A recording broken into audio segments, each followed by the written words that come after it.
Bien mal acquis ne profite jamais. Le célèbre dicton semble être renfermé dans ces deux pierres. Deux boulets romains vieux de 2000 ans, volés il y a une vingtaine d'années dans le nord d'Israël par un anonyme qui, pris de remords, a décidé de les restituer.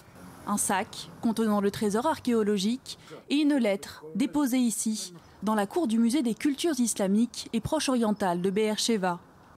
Lorsqu'il découvre le larcin, Amos Cohen n'en croit pas ses yeux. Durant une de mes patrouilles au musée, j'ai remarqué un sac suspect. Je me suis adressé à l'une des guides pour savoir si ça lui appartenait.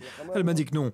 Du coup, j'ai essayé de voir si le sac ne contenait pas quelque chose de dangereux, comme des explosifs. J'ai ouvert délicatement et j'ai vu deux pierres et une lettre. Je suis allé immédiatement les porter à la directrice du musée. 20 ans que le voleur anonyme conservait précieusement son trésor.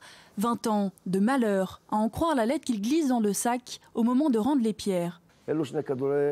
Voici deux boulets de catapulte trouvés sur le site de Gamla, dans un quartier résidentiel situé au pied de la colline. Je les ai volés en juillet 1995 et depuis, ils ne m'ont apporté que des problèmes. Je vous en supplie, ne volez jamais d'antiquités. Scrupuleux ou fin connaisseur, l'homme va jusqu'à indiquer sur une carte l'endroit de sa trouvaille il y a 20 ans. Le voleur s'y connaît en antiquité. Ou bien il est lui-même archéologue, ou bien il est passionné d'archéologie, puisqu'il nous a indiqué avec exactitude où est-ce qu'il a trouvé les pierres alors que les faits remontent à une vingtaine d'années.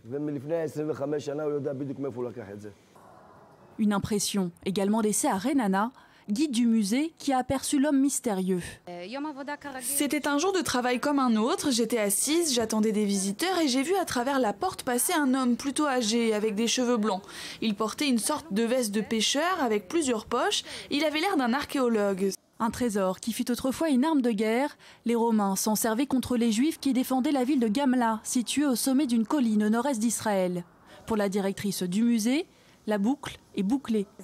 Voilà un exemple d'histoire que l'on peut raconter sur la force des pierres. À l'origine, ces boulets étaient une arme de guerre. Ils ont été conçus pour causer des dégâts. Et il semblerait qu'aujourd'hui encore, ils aient causé des dégâts, mais d'une autre manière.